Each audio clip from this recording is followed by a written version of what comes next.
Hey, Vintage family, how are you doing? I wish I could ask that in person, and I know you do as well. I wanted to take a few moments and maybe a bit of time, depending on how long this goes, and really talk about where we're at in our pursuit of a new building. So I have Ed Osgood with me, and Ed works with us at Vintage. He's the vice president of the board with me. Ed's a chiropractor here in Fort Collins. A good friend, but he's also our project manager for the contract phase of this journey. And what that really means is Ed's been watching over for the last year and a half of this whole process of what it looks like to fight for a space, get under contract, go through all the details. And Scripture talks about giving honor to whom honor's due. And I think it's easier to do that probably on camera than it would be in person, just because Ed would run out of the room if we were in person, and he's stuck here with me on camera. Thank you. But I don't know how to express to you as a family what this guy's done behind the scenes and what he's sacrificed and given to us as a family just to get us to where we're at. And so with everything in me, I'm incredibly grateful. Thank you. I don't know why I get emotional in this stuff, but this has just been an incredibly difficult process to learn to trust the Lord and watch through it, and I'm grateful for it. It's making us better people. It's teaching us to trust, which is always fun. But I wanted to introduce Ed. I also want to introduce to you, we brought on, right at the beginning of this process, we brought on a strategic finance manager, a man named Lauren Verville. None of you will have met Lauren yet because we haven't been meeting since we brought Lauren into the project. But Lauren's job really in this is to watch over the strategic finance side of what it looks like to raise funds and to secure loans and get this project pushed through to the end and through to completion. So I wanted to start by talking about where we're at in the process, and if you would you be willing to kind of bring us up to speed in that? Sure. So we got under contract on a building on 1500 Academy. You can look it up, find it on Google Earth, or we'll put that over the video here. But it's not far from our current location. We're really excited to be able to stay close to home, stay close to where God has planted us. We got under contract in December, went through the holidays into January and started the giving campaign. We had a lot of roadblocks. The city, number one. Occupancy, getting past the permitting or at least the conceptual planning portion. A lot of city meetings, discussions with city planners and engineers and code enforcers and such. And we got green lighted on virtually everything. Yeah. Very excited. There's very few permitting city related roadblocks left. We ran into a space constraint and we got under contract with Life Church, which is the building right next door. We're very excited about that. So we're actually purchasing in the same building 2 separate condos together to give us enough space to have a full kids meeting area. There have been lots of roadblocks coming up throughout the whole way, and every time God's provided a fairly easy way out. Yeah. Something that's out of our control and provided obvious open doors and solutions that have been beyond us and things that we couldn't have come up with on our own.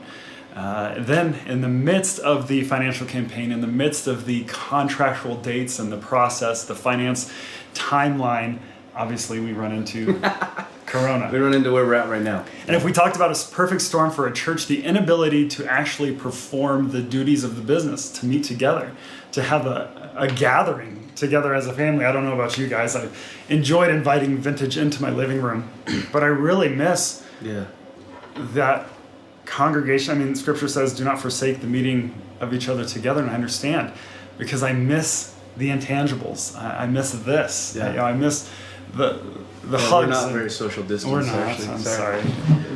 I'll scoot over. He might be contagious, but so it's been fun having Vintage in my living room. Put that out in public. That's great.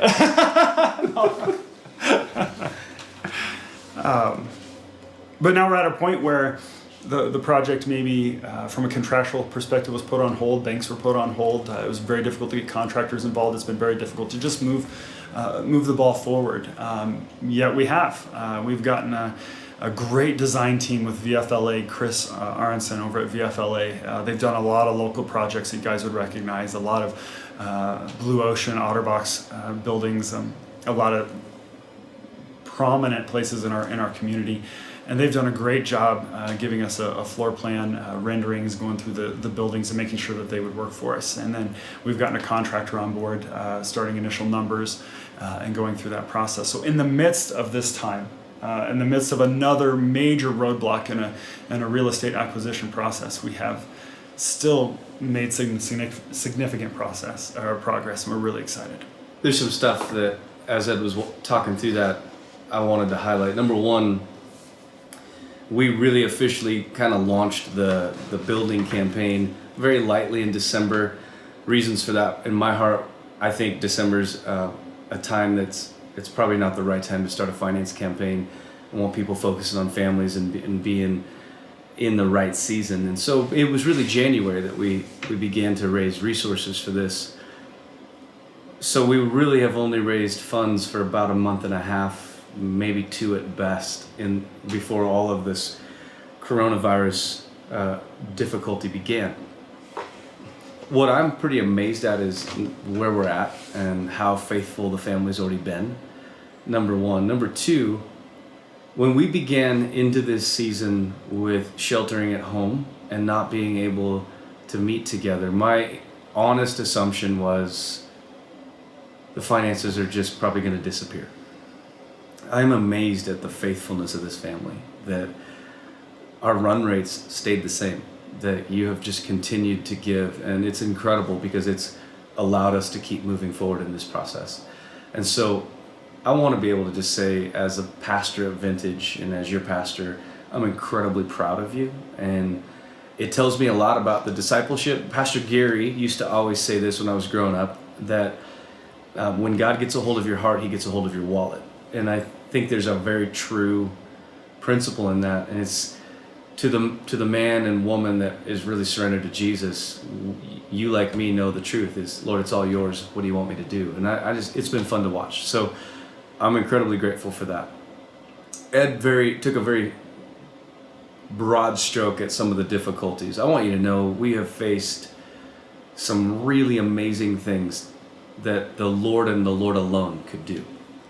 There were closed door after closed door where we would sit down as a team and just pray through it. Say, Lord, if this is you, you have to open the door. We're powerless to open this door. We can't force somebody to sell to us. We can't force the city to be generous to us and gracious to us. When we did the building we're in at 1825 Sharp Point, we had a really difficult time pushing through with permitting and things, and I was very prepared for that to be our journey at 1501 Academy, and it's not been our journey. The journey's been very different. The city's actually been gracious and easy to work with, and so it's been fun to see this process. During the time while we've been sheltering at home, Ed and myself and a couple of the other board members have continued to meet with contractors to vet them, with the design teams to come up with a design. And that process really looks like securing the building. That's one part of the project. The other part is coming up with a design that the city would approve. That's another part of the project. And I'm excited. We have a design that we're gonna actually pop onto the screen, and I'm gonna talk you through some of these designs. The first one is I want to talk you through the top-down view. So if you look at the top-down view, this is actually both condos that Ed was talking about that we purchased. It's building 1, which is the existing Front Range College, and then the second building is Life Church. And that entire top-down view gives us somewhere around 31,000 square feet or so, which is incredible considering right now in 1825 we have 10,516 square feet. So if you look at the top-down view, you'll see to the south of this top-down view is the main gathering space.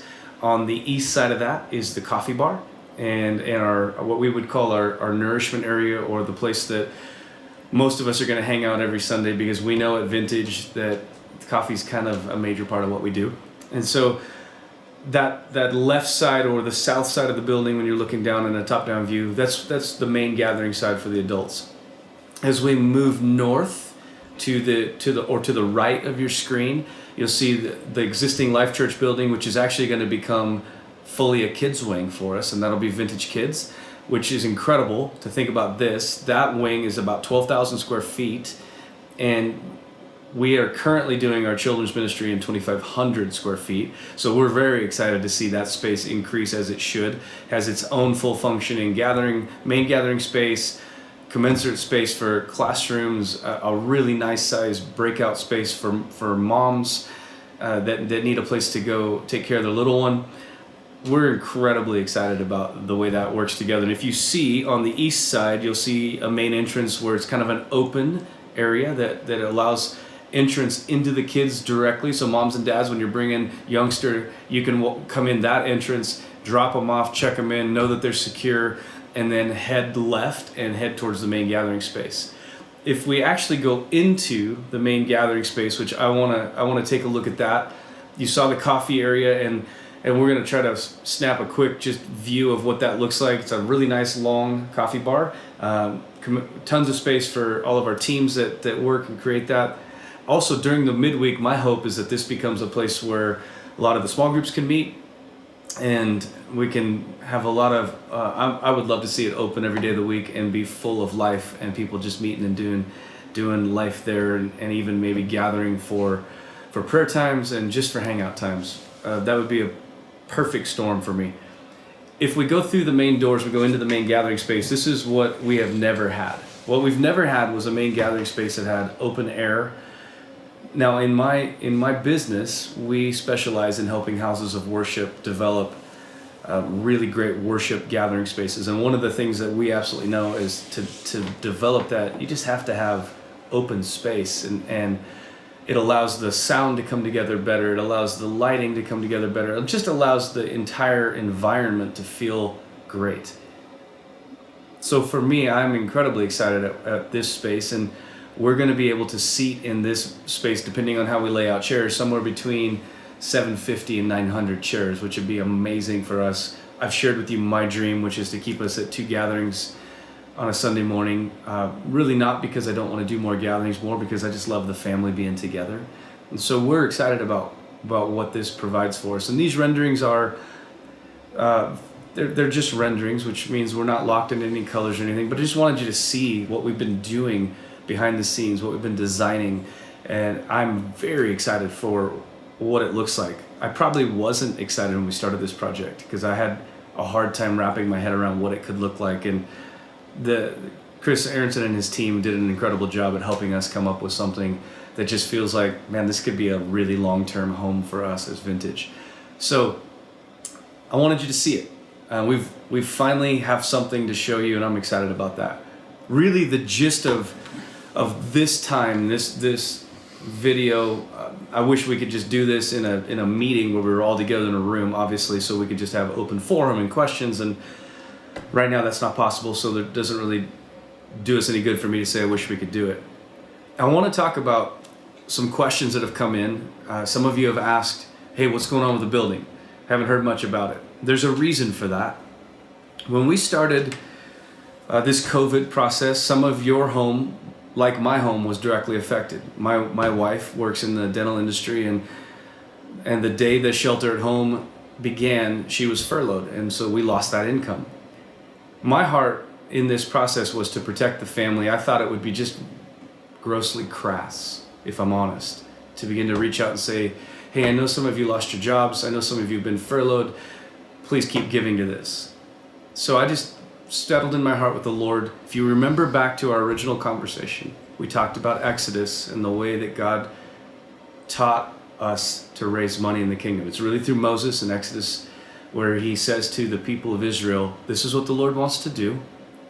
Go pray about it, come back with your gifts. That's what's been in my heart, not because I'm trying to prove anything.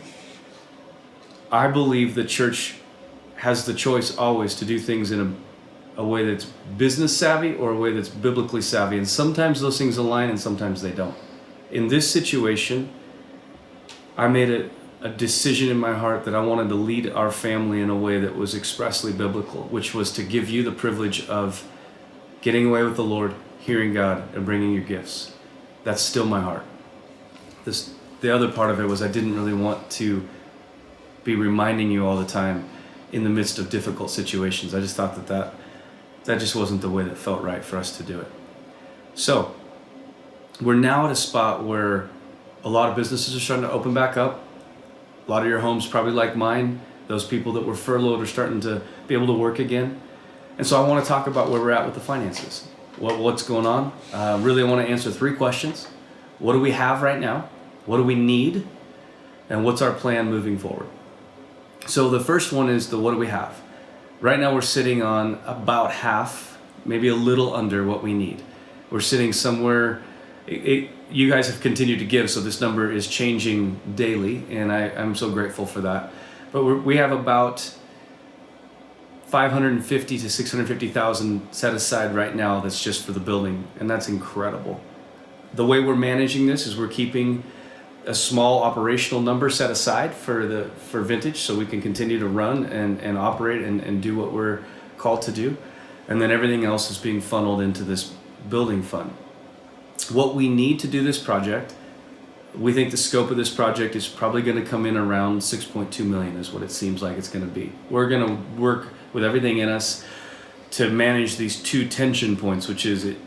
I don't think the kingdom should not, I don't think it should be anything less than excellent, but I think we should always be incredible stewards. And so we're always working to balance those 2 tension points. And Ed and I've had a couple aggressive negotiations over those issues at times, and it's been fun to learn how to push and pull on each other.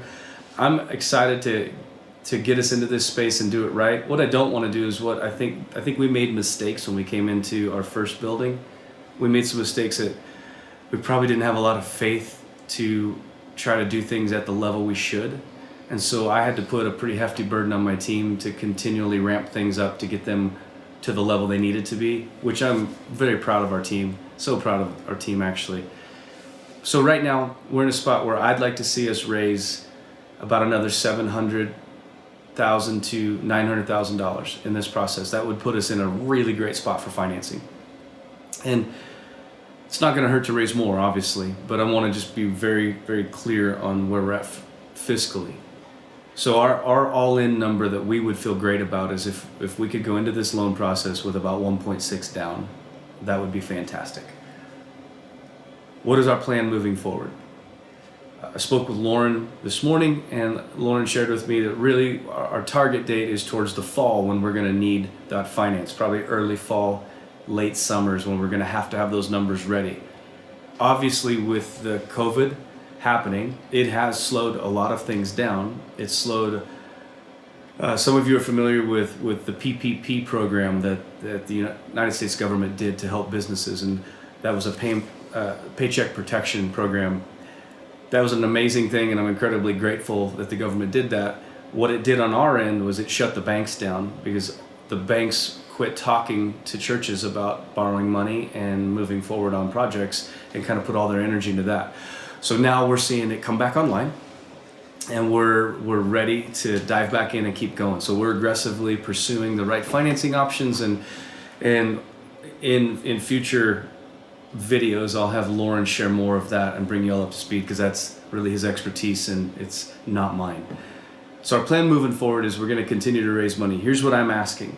One of the questions that we're getting in the last couple weeks from the banks most consistently is they just want to know, do you know what you're going to have? And so I've had 3 or 4 of you email me or text me and say, hey, Pastor, we really feel like the Lord gave us a number, but the stock market's done some pretty crazy stuff, and so that money is not there yet. We need it to recover to do it. I get it. Totally get it. And I want you to know my heart is always for your home, your security, way before it is for the building we're pursuing. And I don't think that's a wrong heart. I think that's the right heart. If you know that the Lord's given you a number, and you would say, I know what the Lord gave you. I know the Lord gave me a number, and I'm in that same boat of wanting to see some things recover to do that. But the Lord gave me a number, but what I'd love for you to do, we have a team that is managing this project, and their email address is finance@vintagecitychurch.com. If you're willing, and you say, I know the Lord gave me a number and I intend to be obedient, I'm not sure when I can come through with that, but I know that's what the Lord gave me. We just would love to know that. That would help us be able to communicate to the banks, hey, here's what's going on, and here's what we know we can do. If you say, I'm not comfortable doing that, it's okay. I would still say to you, my dream is that at the end of this, we can stand together as a family and say, we did what the Lord told us to do. And I would not look into this camera and tell you, God told us to go for this building if he hadn't told me that. I have asked him weekly, do you want us to cut bait on this project? And what he's continued to say to me is stay the course, trust me. I would tell you that for me, this is a massive faith journey to be able to trust the Lord in a place that Ed and I had this conversation the other day. So it would just be easier to go, hey, you know what?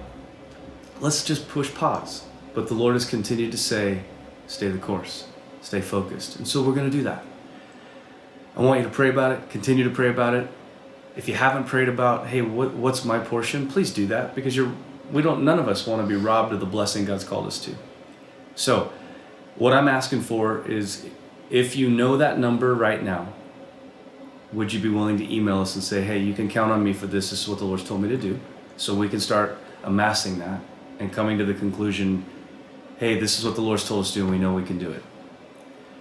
I'm excited wherever this goes. I absolutely believe this is what Jesus has called us to do. But if for whatever reason we get to the end of this as a family and we decide, hey, this isn't the right decision, I want you to know we're going to make the decisions as a team, as a leadership team, that will protect Vintage and protect this beautiful thing that Jesus is doing. I'm looking forward to the other side of this process, whenever that is and whatever that is. I'm going to share a little bit Sunday in our gathering about what Governor Polis has been sharing with us as faith leaders and what our stance needs to be moving forward. So if you get a chance, make sure you watch that. So really, that's it. That's the update on the building. I'm excited about it. We're still in process. We're working on that a lot and going gangbusters on it. Wanted you to know what was going on. Now that I feel like it's the right time to start communicating, hey, if you have that resource and you can do it, let's do it now. If you can't do it now, but you're planning on doing it, let us know. I'm grateful to Pastor Vintage. I miss your faces. I miss hearing you sing. I miss walking around the room hugging on you. I miss praying with you. I would say this in the midst of this: do not lose heart. Do not get weary in the midst of this.